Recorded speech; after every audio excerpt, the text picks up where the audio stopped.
বন্ধুরা, আমি সহেলি অলৌকিক জোনের আসরে তোমাদের আরও একবার স্বাগত জানাচ্ছি। আশা করছি তোমরা ভালো আছো, সুস্থ আছো।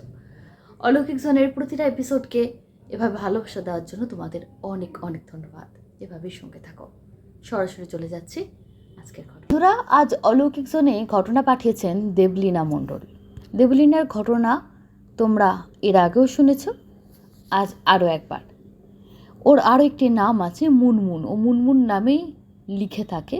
তো লিখছে, আমি মুনমুন, কলকাতা থেকে। সহেলি, আজ আমাদের চেনা এক কাকুর সাথে ঘটে যাওয়া একটি অলৌকিক ঘটনা বলবো। প্রথমবার কাকু ছিলেন জিআরপিতে। Railway station, rail line, train এসব ছিল ওনার কাজের জগৎ। ওনার কাজের জায়গায় ডিসিপ্লিন, পাংচুয়ালিটি এবং অনেস্টি কাকু বিশেষ সুনাম অর্জন করেছিলেন। হায়ার অথরিটির কাছে উনি খুব পপুলার ছিলেন।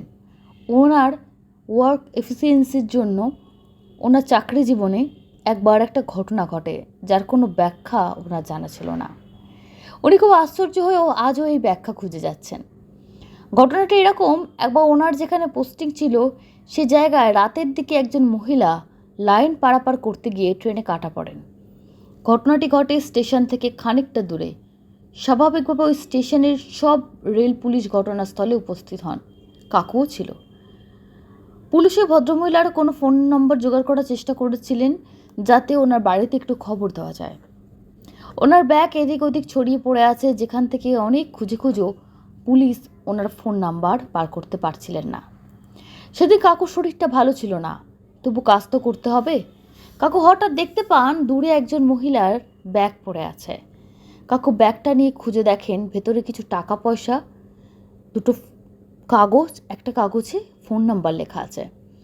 কাকু তখন ওই ফোন নাম্বারে ফোন করেন, ওনার বাড়িতে সব ঘটনা জানান।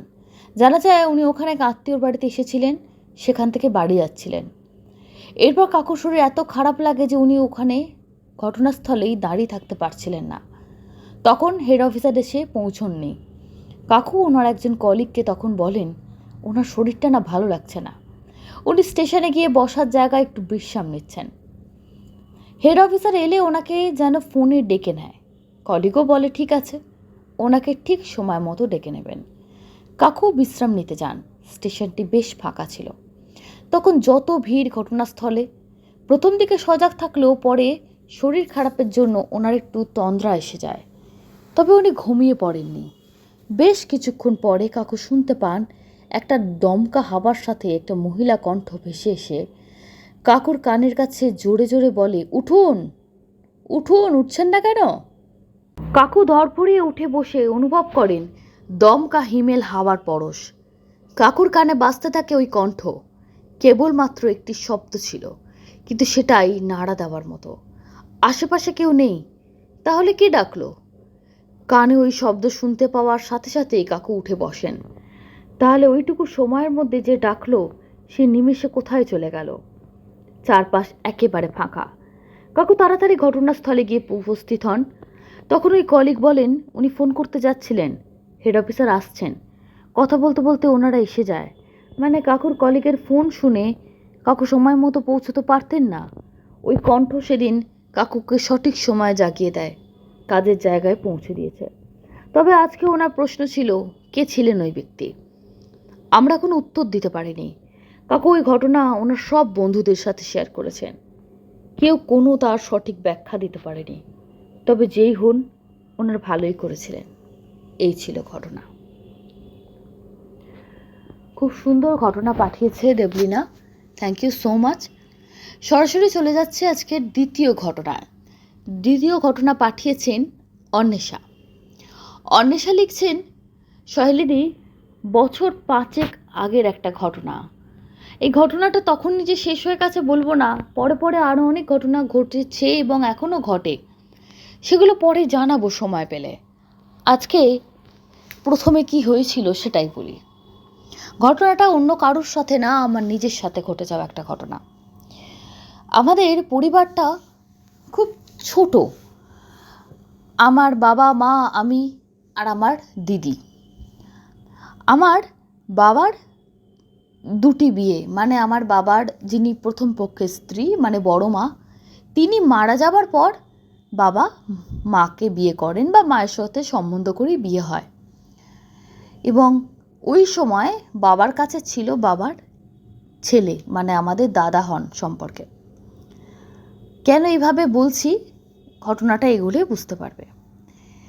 মা তাকে একদম নিজের ছেলের মতো করে ভালোবাসত, কারণ মা ওকে দেখেই সমস্ত জেনে বাবাকে বিয়ে করেছিল এবং মায়ের পরিবার থেকেও সমস্ত কিছু কথা মাকে বলেই পাঠানো হয়েছিল যে পরের ছেলে, কিন্তু নিজের মতন করে যদি ভাবতে পারো তাহলে এই দায়িত্ব নাও, না হলে একটা ছোট শিশুর দায়িত্ব নিও না যে দায়িত্ব তুমি পালন করতে পারবে না। আমার মা হয়তো মিথ্যা কথা বলতে পারেন, সবাই নিজের সম্পর্কে ভালো কথাই বলেন, কিন্তু আমার জ্ঞাতি ওরা সম্পর্কে জেঠিমা হয়, কাকিমা হয়, বাবার খুড়তুতো জারতুতো যারা আছেন, পাশাপাশি বাড়ি, আজকের দিনেও তারা বলেন তোর মা ওকে যা ভালোবাসতো ওর নিজের মা ওকে অতটা ভালোবাসতে পারেনি। আসলে সেই আমাদের বড় মার মৃত্যু হয়েছিল অ্যাক্সিডেন্টে। প্রচণ্ড নাকি বাবার সঙ্গে ঝগড়াঝাটি করে প্রায় স্টেশনে যাব, নিজের জীবন শেষ করে দেবো ইত্যাদি ইত্যাদি বলতেন, প্রায় বলতেন, আর প্রায় গিয়ে স্টেশনের ধারে গিয়ে বসে থাকতেন। বাবা খুব ভয় পেয়ে, বাবা তখন আমার দাদু ঠাকুমা বেঁচে, আমার এক পিসি বর্তমানে উনি কলকাতার বাইরে থাকেন, বহু বছর ওনার আসা হয় না, আমাদেরও যাওয়া হয় না, তো তারও তখন বিয়ে হয়নি, সেও প্রতিদিন ওই ঝগড়াঝাঁটির পরে তাদের একটা কাজই ছিল বৌদিকে খুঁজতে বেরোনো। তারপরে যখন আমার সেই দাদা জন্মান, সন্তানের প্রতি তার খেয়াল ছিল না, সম্পূর্ণ নিজের জগতে থাকতেন, প্রায় দিন বাপের বাড়ি গিয়ে বসে থাকতেন, যেটা আমাদের পরিবারের সবার বক্তব্য ছিল। এবং ছেলেটাকে কখনো কখনো নিয়ে যেতেন, কখনো কখনো ছেলেটাকে দাদু ঠাকুমা আর পিসির ভরসায় রেখে উনি চলে যেতেন। বাচ্চা ছেলে মায়ের জন্য কেঁদে কেঁদে সার হয়ে যেত, মায়ের আর মন গলতো না। পরে জানা যায় ওখানে বন্ধু বান্ধব নিয়ে সিনেমা দেখতে যাওয়া, ওখানে আড্ডা মারা, ওখানে বসে থাকা, বাপের বাড়িতে কোনো কাজকর্ম করতে হতো না, নানা রকম অজুহাত দিয়ে ওখানে উনি থেকে যেতেন। এই সমস্ত কারণে বাবার সঙ্গে অশান্তি তার প্রায় লেগে থাকতো। বাবা বলতেন আমার এই অশান্তি ভালো লাগছে না, তুমি এক কাজ করো, ছেলেকে তোমার সঙ্গে নিয়ে যাও, ও তোমাকে ছাড়া থাকতে পারছে না, আর তুমিও তো ওকে ভালোভাবে দেখাশোনা করতে পারছো না, যা টাকা পয়সা লাগে আমি পাঠিয়ে দেবো, তুমি ছেলেকে নিয়ে থাকো, আমি গিয়ে গিয়ে ছেলেকে দেখে আসবো। তাতেও তার আপত্তি, বলেন যে না, ছেলেকে আমি বাপের বাড়িতে সবসময় আনতে পারবো না, আমার এখানে অসুবিধা আছে। এই বিষয়টাতে আমাদের পরিবার এবং আমাদের জ্ঞাতি যারা আছেন তাদের সবার অবাক লেগেছিল যে সবার সঙ্গে সমস্যা হতে পারে, ওইটুকু দুধের শিশুকে নিয়ে মায়ের কী সমস্যা, তাকে তো মা রাখতেই পারেন। তো এরকম নানা রকম সমস্যা চলতো, ছোট করে বললাম, এছাড়া আরও অনেক কিছু আছে, সেগুলো বলার আর দরকার নেই। তারপর এরকম প্রতিদিন ওই যে বললাম ব্ল্যাকমেল করা, কিন্তু ওই যে বলে কখন কী ফলে যায় কেউ বলতে পারবে না। তখন একদিন ওইরকম নানা রকম বলতে বলতে সত্যি সত্যি অসাবধানবশত তার যে দুর্ঘটনাটা রোজ রোজ বলতেন তার সঙ্গে ঘটে যায়। তারপরও মানুষ এভাবে প্রাণ চলে যাওয়া একটা ঝোঁকের বসে বাবা তখন ধরতে গেছিলেন যে চলে এসো, আর চতুর্দিকে না তাকিয়ে পাগলের মতো দৌড়াচ্ছিলেন, তখনই দুর্ঘটনা ঘটে যায়। এবং ওই দুর্ঘটনার স্পটের সাক্ষী ছিলেন অগণিত মানুষ যারা রেল লাইন পারাপার করছিলেন। তারা বলেছিলেন পুলিশ কেস হয়েছিল, সব কিছু হয়েছিল, যে না দাদা আপনার কোনো দোষ নেই, ওনাকে সবাই মিলে বারণ করেছিল, ওনার উদ্ভ্রান্তের মতো যদি লাইনে ছোটেন কে কী করবে। তো এই সমস্ত ব্যাপারের পর প্রায় বছর দুয়েক বাবা সেই দাদাকে নিয়ে মানুষ করার চেষ্টা করতেন, এদিকে ঠাকুমার বয়স হচ্ছে। এবার বাড়ি থেকে বাবার দ্বিতীয়বার বিয়ে দেওয়ার ব্যবস্থা করা হয়। অনেক জায়গায় সম্বন্ধ দেখা চলছিল, বাবার একটাই কথা, আমার ছেলেকে যে দেখবে ভালোবাসবে তাকে ছাড়া আমি অন্য কাউকে বিয়ে করব না, প্রয়োজন হলে ছেলেকে নিয়ে জীবনে থাকবো। কিন্তু মুশকিল হচ্ছে ঠাকুমার বয়স হচ্ছে, পিসিকে বিয়ে দিতে হবে। এবার বাবা সকালে কাজে বেরোতেন, আসতেন রাত্রে, এই এতটা সময় বৃদ্ধ দাদু ঠাকুমার পক্ষে, আর বাড়িতে এত বড় একটা দুর্যোগ ঘটে গেছে, প্রচুর টানা হ্যাচড়া হয়েছিল দাদু ঠাকুমাকে নিয়ে, তাতে তাদের শরীর আরও অবসন্ন হয়ে গেছিল, জোর কমে গেছিল। তো সেটা খুব অসম্ভব। একজন শক্ত সামর্থ্যকেও মাতৃস্থানে কাউকে প্রয়োজন ছিল যে বাচ্চাটাকে ভালোভাবে দেখাশোনা করতে পারে, কিন্তু কে দেখবে? তবু পিসি তখন বিয়ে করতে চাননি, বাবা জোর করে পিসিকে বিয়ে দিয়ে দেন যে না, তুমি আমাদের জন্য তোমার জীবন নষ্ট করবে কেন। তারপরে বাধ্য হয়ে 6 মাসের মাথায়, পিসির বিয়ে হয়ে যাবার 6 মাসের মাথায় মায়ের সঙ্গে সম্বন্ধ করে বিয়ে হয়। এবার মা যখন ওই বাড়িতে আসেন, দেখেন বাচ্চাটা প্রায় কারোর কথা শোনে না, সারাদিন পরিষ্কার হতে চায় না, চান করতে চায় না, মাথায় অযথা ধুলো বালি মেখে বসে থাকে, বালি মেখে ঘরে এসে বালিগুলো ঝাড়ে, এরকম দুষ্টুমি করতো আর কি। আস্তে আস্তে মা তাকে ভালোবেসে বুঝিয়ে তাকে সম্পূর্ণ পাল্টে দিয়েছিল। ওই বাচ্চাটাকে একদম বাধ্য ছেলে করেছিল যিনি আমাদের দাদা। কিন্তু এতটা ভালো অনেকেই সহ্য করতে পারলেন না, বিশেষ করে দাদার মামার বাড়ির লোকেরা। দাদাকে যখন মাঝে মাঝে মামার বাড়ি নিয়ে যাওয়া হতো, তাকে তার দাদু দিদা বোঝাতো ওটা পচা মা, উনি ভালো না, তুমি ওকে ভালোবাসবে না, ঠিক আছে, ওকে ওর কথা শুনবে না, এরকম নানা রকম বলে দাদাকে ব্রেন ওয়াশ করা হতো। আর দাদা তখন ছোট, একটা সময় দাদা এসে মায়ের সঙ্গে ভালো করে কথা বলতো না, আবার জেদ করতে শুরু করলো। এবার বাবা দেখতেন যে এতটা ভালো হয়ে যাবার পর ছেলেটাকে এরকম করে দিল, তো বাবা বাধ্য হয়ে মিশনে দেন দাদাকে। সবাই বলেছিল মিশনে দিলে ছেলেটা ভালো হয়ে যাবে, ওকে উল্টোপাল্টা কুযুক্তিও মামার বাড়ির লোকেরা দিতে পারবে না, একটু বড় হয়ে গেলে আবার বাড়িতে দরকার হলে নিয়ে চলে আসবে। কিন্তু ওই যে দাদার মনে আঘাত লাগলো, ভালো করতে গিয়ে দাদার খারাপ হয়ে গেল কি, দাদার মনে ও দাদু দিদার যে কথাটা গেঁথে গেছিল যে ইনি পচা মা, সেটা গেঁথে গেল। মা প্রতি সপ্তাহে মা বাবা যেতেন এবং গরমের ছুটি পড়তে না পড়তে দাদাকে নিয়ে আসা হতো আবাসিকের ওখান থেকে, আমাদের সঙ্গে থাকতেন। তারপর আস্তে আস্তে আমি জন্মাই।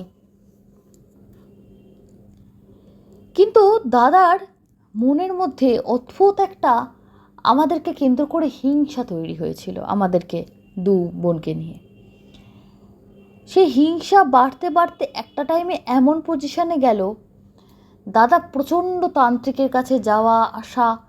প্রথম থেকে দাদা ম্যাক্সিমাম সময় আমাদের কাছে থাকলেও আলাদা ঘরে, বাবা সমস্ত আলাদা ব্যবস্থা করে দিয়েছিল, সেখানেই থাকতো।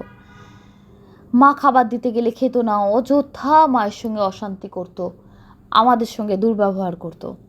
আমরা মেনে নিতাম, সবাই বলতো দাদার তো মা নেই, দাদার কথায় কেউ খারাপ ভেবো না, দুঃখ পেও না, কিন্তু কাহাতক সহ্য করা যায়। পাশাপাশি সবাই দাদাকে বোঝাতো, এমনকি পাড়ার লোকেরা দাদাকে বুঝিয়েছে যে অযথা মা বাবা বোনেদের সঙ্গে এরকম অশান্তি করার মানে কি, কী রাগ, রাগের কোনো কারণ যথার্থ বলতে পারতো না, শুধু বলতো আমি জানি ওরা ভালো না, এরকম একটা জেদ। তারপর তান্ত্রিকদের সঙ্গে বিভিন্ন যোগাযোগ শুরু করেছিল, আমাদের কাছে খবর আসতো তান্ত্রিকের কাছে প্রায় যায়, এবং নিজের পোর্শনটুকু যেটুকু বাবা তৈরি করেছিলেন ওর জন্য, সেটাকে বিক্রি করে দিয়ে অন্য একটা ফ্যামিলিকে এনে দিল। সে ফ্যামিলিটাও খুব উৎপাত করতো, আমাদের খুব প্রবলেম হতো। তারপর আস্তে আস্তে আস্তে আস্তে আমরাও আমাদের বাড়ির পোর্শনটুকু বিক্রি করে দিয়ে আমরা অন্য জায়গায় চলে এলাম। তো এভাবে নানা রকমভাবে আমাদের ডিস্টার্ব করেছে। তারপর তান্ত্রিকদের সঙ্গে যোগাযোগ করে নিজের মৃতা মা, যেহেতু সেই মা স্বাভাবিক মৃত্যু তার হয়নি, সেই মায়ের আত্মাকে কাজে লাগিয়ে আমার বাবার ওপর, মানে যেটা তার নিজেরও বাবা, তার ওপর তন্ত্র কাজ করার। বাবা প্রতি অমাবস্যায় পাগলের মতো চিৎকার করতেন। একটাই কথা বলবো বন্ধুরা, এখানে অনেকেই হয়তো আসবেন, বলবে ধুস এসব হয় না, তাদেরকে বলবো আপনাদের বিশ্বাস করার কোনো প্রয়োজন নেই, একদম করবেন না, কিন্তু এমন কিছু বলবেন না যাতে আমার বাবার আত্মার কষ্ট হয় বা আমাদের পরিবারের কষ্ট হয়। অনেক আশা নিয়ে ঘটনাটা অলৌকিক জোনে পাঠাচ্ছি। তারপর বলছেন বাবা প্রতি অমাবস্যায় চিৎকার করতেন, বাবার গায়ে কালশিটের ছাপগুলো সবাই দেখেছে, কোনো কিছু লুকোচুরি ছিল না। কি যন্ত্রণা, কি কষ্ট, কত টাকা খরচা হয়েছে, কত ডাক্তার দেখানো হয়েছে, টেস্ট করা হয়েছে। সারা সপ্তাহ যে মানুষ ভালো, অমাবস্যা এলে অমাবস্যার দিনে মানুষটার কী যে হতো, এবং আস্তে আস্তে আস্তে আস্তে বাবা শুকিয়ে যেতে লাগলেন। প্রচণ্ড অত্যাচারিত, যেন মনে হচ্ছে কেউ তাকে মারধর করে। এতটা কষ্টের মধ্যে মানুষটা কোনো দিন, মানে উনি বাবা বুঝতে পারতেন যে তার ছেলেই কিছু করছে, কিন্তু বাবা তো মৃত্যুর আগে অবধি বাবা কোনো দিন দাদার নামে একটা অভিযোগ করেননি। বাবা একটা সময় হার্ট ফেল করলেন, চলে গেলেন পৃথিবী ছেড়ে। দাদাকে খবর দেওয়া হলো, দাদা আসেননি, বাবার কোনো কাজকর্ম করেননি। বলেছিলে সম্পর্ক রাখতে চাই না, কোনো কাজ করব না, কিছু না, যা করার আমরা করলাম। পাড়ার সকলে দাদাকে বাড়ি গিয়ে দোষারোপ করে এসেছিল যে তোর মতন ছেলে হওয়ার থেকে না হওয়া ভালো। কি না করেছে তোর বাবা, আজকে যে নিজের পায়ে দাঁড়িয়েছিস সে তো বাবার জন্য। ভালো স্কুলে পড়েছিস, কি তোর অভাব আছে, তোকে তো সব দিয়েছে, তারপরে তোর এত কিসের রাগ। কিন্তু ওই যে মামার বাড়ির দাদু দিদা তো মারা গেছে, কিন্তু তাদের দেওয়া যে শিক্ষা এবং তার মাসিরও, সে শিক্ষাটায় তাকে কোনো দিন ভালো হতে দিল না। চেয়েছিল হয়তো কয়েকবার, মাঝে মধ্যে মিল হয়তো আমাদের সঙ্গে সম্পর্কটা যখন একটু ভালো হতে থাকতো, ছোটোবেলার কথা বলছি, একটু মনে হতো দাদা ভালোবাসতে শুরু করেছে, মায়ের সঙ্গে একটু ভালো কথা বলছে, মা খাবার দিতে গেলে ছুঁড়ে ফেলে দিচ্ছে না। তারপরেই কোনো না কোনোভাবে তার মাসির বাড়িতে যাওয়া, বাবা মার বাড়িতে যাওয়া, আর ব্যাস, তারপর ঘুরে এসে সে দাদা চেঞ্জ, আবার শুরু করে দিত অশান্তি। বাবার মৃত্যুর পর বাবা যখন মারা গেলেন, তারপর মা এবার যেহেতু অসহায় হয়ে গেলেন, মা কোনোদিন যা করেননি, মা এবার তান্ত্রিকের কাছে কাছে ঘুরে ঘুরে বেড়াতেন যে কী করে আমার স্বামীর এরকম হলো, কী করে আমার স্বামীর আত্মার সঙ্গে একটু কথা বলতে পারবো। মানে মানুষের মন দুর্বল হলে যা হয়, সবাই বলতেন এরকম পাগলামি করো না, এসব হয় না। তবু মা এদিক ওদিক করে প্রচুর জায়গায় যেতে শুরু করলেন। কিছু সময় আমাদেরকে জানাতেন, কিছু সময় জানাতেন না। তারপর একজনের সম্পর্কে এলেন, তিনি সমস্তটা শুনে বললেন যে তোমার স্বামীর ওপর কিন্তু প্রচণ্ড পরিমাণে মারণ বাণ চালিত করা হয়েছে, এই ধরনের একটা বিষয়। যেহেতু এইগুলো সম্পর্কে আমাদের খুব অভিজ্ঞতা নেই, হয়তো প্রপারলি বলতেও পারছি না সহেলি, কিন্তু ব্যাপারটা এরকমই যে এমন একটা কিছু যাতে সেই মানুষটা আস্তে আস্তে আস্তে আস্তে শেষ হয়ে যাবে, কিন্তু মৃত্যুটা দেখে মনে হবে যে খুব স্বাভাবিক মৃত্যু, এটা অসুখে মারা গেছে এরকম মনে হবে, যেমন আমার বাবার ক্ষেত্রে হয়েছিল আর কি। বাবা চলে গেলেন, প্রচণ্ড কষ্ট যন্ত্রণা বুকে নিয়ে তো বাবা চলে গেছিলেন। তার এবার এই বিষয়টুকু অনেকেরই অবিশ্বাস্য হতে পারে, কিন্তু দুটো জিনিসে আমাদেরও অবিশ্বাস্য হয়েছিল, কিন্তু এমন দুটো জিনিস বলেছিলেন যেটা আমার বাড়ি ছাড়া কারোর পক্ষে জানা সম্ভব না। যদি পুরোটাই বুজরুকি হয় তাহলে সেটা কি করে বললেন, এটাও প্রশ্ন রাখলাম। উনি বলেছিলেন আমি প্ল্যানচেটের মাধ্যমে ওরা আত্মাকে বশ করতে পারেন এবং আত্মাকে আনতে পারেন একজন মাধ্যমের মাধ্যমে, মানে একজন কেউ মিডিয়াম থাকবেন, তার মাধ্যমে এসে কথা বলে যাবেন। তো খুব মনের জোর বা হার্টের জোর ছাড়া থাকলে সে বসতে পারে, না হলে বসতে বারণ করেছিল যখন ওই পুজো বা ওই বিষয়টা হবে আর কি। আমার মা বসতে চেয়েছিলেন, কিন্তু মা অত বেশি নয়, উনি বললেন না আপনি যতই কথা বলুন আপনি পারবেন না। আমাদের তো বোনেদের তো আমাদের এসবে বিশ্বাস ছিল না, ভাবলাম যে এই শুধু টাকা নষ্ট করা আর মানে কুসংস্কারে পা দেওয়া ছাড়া আর কিচ্ছু না। কিন্তু ওই যে মায়ের মনের শান্তি, ভাবলাম যা পারে করুক, জানি তো ফালতু কথা বলবে, আর বললে তো ধরা পড়েই যাবে, বলবো এরকম কিছু না। অদ্ভুত ব্যাপার, যে লেখাগুলো লিখে দিয়ে গেলেন না, তিনি কিভাবে বলছিলেন, একটা আমরা বাইরে ছিলাম, আমরা ভেতরে বসিনি অনেকক্ষণ, প্রায় 1.5 ঘন্টা, একটা হেজি হেজি আওয়াজ আসছিল, পরিষ্কার বুঝতে পারিনি বাইরে থেকে, কিন্তু একটা জায়গায় পরিষ্কার আর কাগজে উনি লিখেছিলেন নিজে হাতে। লেখাগুলোর মধ্যে কিছু জিনিস থাকতে পারে খুব কমন, যেমন ওটা তো আমার মায়ের কাছ থেকেই জেনেছেন পুরো আমাদের বাড়ির হিস্ট্রিটা, সেটা তো লিখতেই পারে, তাতে আকাশ থেকে পড়ার কিছু নেই। কিন্তু আমার মা যখন বিয়ে হয়ে আসেন তখন দাদার বয়স 3 বছর 3 মাস। এই বিষয়টা যে 3 বছর 3 মাসের বিষয়টা, এটা এক্স্যাক্টলি বলা, দাদার ডেট অফ বার্থ বলা, সেই বড় মার সঙ্গে বিয়ে হয়েছিল সেই তারিখ সাল বলা, এমনকি মায়ের সঙ্গে যেদিন বিয়ে হয়েছিল বাবা মা, সেটা কোন তারিখ ছিল, কি বাড়ছিল সেগুলো বলে দেওয়া, যেটা কোনো কিছু মা বলেননি, মায়ের কাছ থেকে উনি জানতেও চাননি। মা শুধু বলেছিলেন এই এই সমস্যা, আমার স্বামী এভাবে মারা গেছে, শত্রু কেউ আছে, বলেছিলেন আমার এক সৎ ছেলে, সে শত্রু। লাস্টের দিকে মা সৎ কথাটা বলতেন, অনেক মানুষ তো একটা সময় মা বিরক্ত হয়ে গেছিলেন, ব্যাস এইটুকু। আর এর থেকে বেশি উনি জানতেও চাননি। কিন্তু আরও অনেক কিছু কথা বলেছিলেন, সেটা আমি বলতে পারছি না, সেটা আমার মা আর বাবা জানতো, আর কারো জানার কথাই না। যেমন একটু উদাহরণ দিতে পারি, প্রথম দিন যখন বাবা আর মা বিয়ের পর কথা বলছেন নিজেদের মধ্যে, বিয়ের পরে তখন বিয়ের আগে কথা বলার খুব একটা রেওয়াজ ছিল না, বাবা কি মাকে বলেছেন যে আমার সন্তানকে কিভাবে দেখবে বা ভবিষ্যতে কি পরিকল্পনা, আমরা জীবনটা কিভাবে বাঁচতে চাই, তুমি আমার সন্তানকে নিজের মতো ভাবতে পারবে কিনা, ইত্যাদি আরও কিছু কথা। তো সেই ধরনের কথাগুলো কি কথা এক্স্যাক্টলি হয়েছিল সেটা তো মা আর বাবা ছাড়া আর কারো জানার কথা না। আর অনেকে বলবেন যে আন্দাজে বলছে, না আন্দাজেও বলে না, কিছু কিছু জিনিস যেটা মা জানে সেটাই বাবা বলতে পারে। মা আমাকেও বলেননি, কারণ সব কথা স্বামী স্ত্রীর সন্তানকেও বলা যায় না। তো মা বলছেন এটা আমি ছাড়া কেউ জানতে পারবে না। এবং মাকে কোনো বিয়ের দিন রাতে কোনো বা বউ ভাতে যেটা বলি, একটা সোনার আংটি দেওয়ার কথা ছিল বাবার, তখন এত আর্থিক অবস্থা খারাপ হয়ে গেছিলো, নিয়মের সে আংটিটা মাকে দিতে পারেনি, বলেছিল তোমাকে সামনে বছর বিবাহবার্ষিকী হলে আমি গড়িয়ে দেব।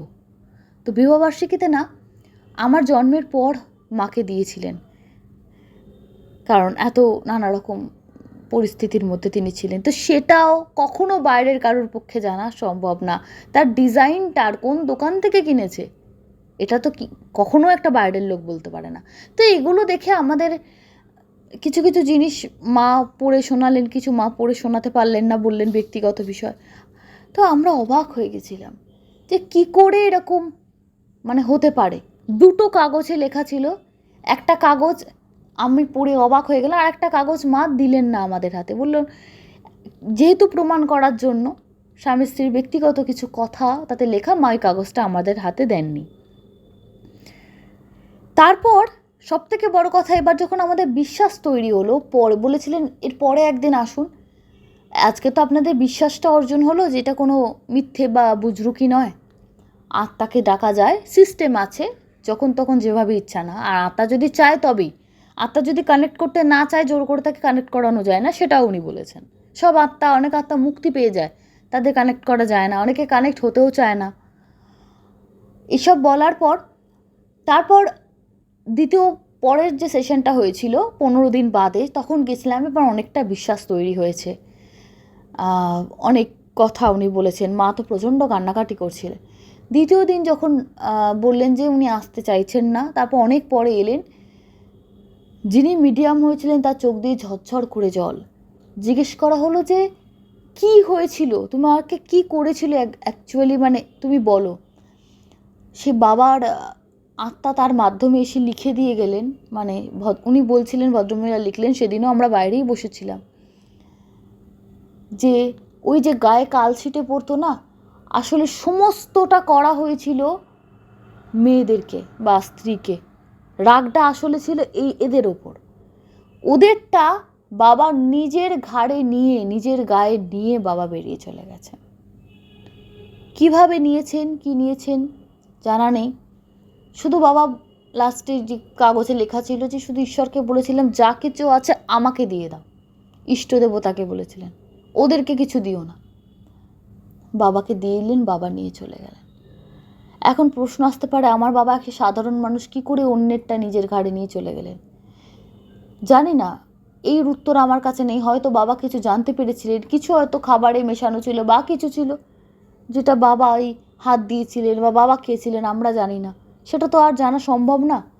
কিন্তু বাবা নিজেরটা, আমাদের ওপর যেটা করা হয়েছিল সেটা নিজের ঘাড়ে নিয়ে এভাবে বেরিয়ে চলে গেলেন, পুরো জিনিসটা নিজের। বাবা জানতেন ছেলে এরকম তন্ত্রমন্ত্রের বিষয়ে যুক্ত হচ্ছে, হয়তো বাবা খোঁজখবর নিতে গিয়ে কিছু জানতে পেরেছিলেন যে এরম কিছু হচ্ছে বা হবে। কিছু জিনিস তো রহস্য রয়ে গেছে, কিছু জিনিস জানা গেছে। এবং পরবর্তীকালে যখন এই 6 মাস আগের কথা বলছি, আমরা গিয়ে আমাদের আরও মাস্তুতো দাদা টাদাদের নিয়ে আমার দাদার বাড়িতে গিয়ে আমরা গেছিলাম। অনেক বছর হয়ে গেছে। ও শুনছি নাকি খুব অসুস্থ, প্রথমে পা ভাঙলো, তারপরে সুস্থ হবার পর আবার হাত ভেঙেছে। মা বলে এসছেন গিয়ে যে তোর অনেক কিছু হবে, তুই বহু পাপ করেছিস। পা ভাঙা হাত ভাঙা খুব সাধারণ। যে নিজের বাবাকে মেরে ফেলে, ও তখন রাগের মাথায় বলে ফেলেছিল বাবাকে তো মারতে চাইনি, যা করেছিলাম তোমাদেরকে, উল্টে গেল আমি কি করব। এই কথাটাও নিজে মুখে স্বীকার করেছে যে উল্টে গেল আমি কি করে জানবো, বা আমি কি করবো যে উল্টে গেল। তারপর মায়ের স্বপ্নে বাবা একদিন এসেছেন, স্বপ্নে মা দেখছেন বাবা সিঁড়ি দিয়ে উঠে আসছেন। এটা পুরোটাই স্বপ্নে দেখা, চোখের সামনে না, বলে দিলাম। সিঁড়ি দিয়ে বাবা উঠে আসছেন দোতলায়। বাবার যে সাদা পায়জামা পরতেন বাড়িতে, বড় বড় বেশ ঢলঢলে পায়জামা, আর বাড়িতে একটু ফতুয়া মতো পরতেন, তো সেই ফতুয়া আর পায়জামাটা পরে বাবা খুব কষ্ট করে সিঁড়ি দিয়ে উঠে আসছেন। বাবার গোটা ফতুয়ায় মানে মনে হচ্ছে জামা কাপড় দেখে, পোশাক আশাক। উনি লিখেছেন, কিন্তু ইউটিউবে এগুলো এখন বলা স্ট্রিক্টলি প্রহিবিটেড বলে আমি স্কিপ করছি, যে তাকে অত্যাচার করা হয়েছে। তিনি সেইভাবে এসে বিছানার খাটে এসে শুয়ে পড়লেন, আর ধীরে ধীরে যেন ক্লান্ত হয়ে গেলেন, যেন কথা বেরোচ্ছে না, শুধু চোখ দিয়ে জল বেরোচ্ছে। তো ওই অবস্থায় দেখে, এবং বাবার গায়ে যে মা ওষুধ লাগিয়ে দিত বাবার যখন ঘা মতো হতো, মা বলছে ঘুমের এই স্বপ্নের মধ্যে সে ওষুধের গন্ধটা তীব্র নাকে আসছে। ঘুমটা যখন ভেঙে গেল, বা ধরপড় করে উঠে বসেছে, বাবা কি স্বপ্ন দেখালো। মা বলছে ঘরের মধ্যে অনেকক্ষণ ওই গন্ধটা ঘুরছিল, অনেকক্ষণ। জানি না বিশ্বাস অবিশ্বাসের দোলা চলে, অনেক কিছু আমারও বিশ্বাস করতে ইচ্ছা হয় না। উনি বলছেন, আমি ঘটনাটা বলছি, খালি মনে হয় যে কি জানি সবটা সত্যি তো, নাকি আমাদের মনে দুর্বলতা। তারপর যখন মা বলেন যে বাড়ির পারিবারিক ব্যাপার কি করে একটা লোক বলবে, আর ওনার বলার সঙ্গে ছেলেটি যে কনফার্ম করলো, রেগে গিয়ে মানুষ সত্যি কথা বলে, মিলে তো গেল। কিন্তু একটা বিষয় আজও আমাদের কাছে অপরিষ্কার, যে আমাদেরকে যদি কিছু করে থাকে সেটা বাবার ওপরে সে কী করে পড়লো, এর উত্তর কিন্তু পাইনি। কারণ আত্মাকে বেশিক্ষণ আটকানো যেত না, যতটা বলার বলেছেন, তারপর তাকে আটকানো গেল না। প্রচণ্ড কষ্ট পাচ্ছিলেন, মা বললেন ছেড়ে দিয়ে। আর তৃতীয়বার অ্যাটেম্প্ট করিনি, কারণ বলেছিলেন যে আনতে পারি, কিন্তু কষ্ট পাবেন উনি। মা বললেন না না, ওনাকে কষ্ট দিয়ে আন না, যে হবেই বাকি, উনি তো আর ফিরবেন না, আর কষ্ট দিতে পারবো না। পরপর দুদিন অনেক কষ্ট পেয়েছে, কারণ আত্মাকে ওভাবে আনতে গেলে আত্মার ভয়ানক কষ্ট হয়। তো আর কষ্ট দিতে চাই না, যেখানে আছেন ভালো থাকুন। এই ছিল ঘটনা বন্ধুরা।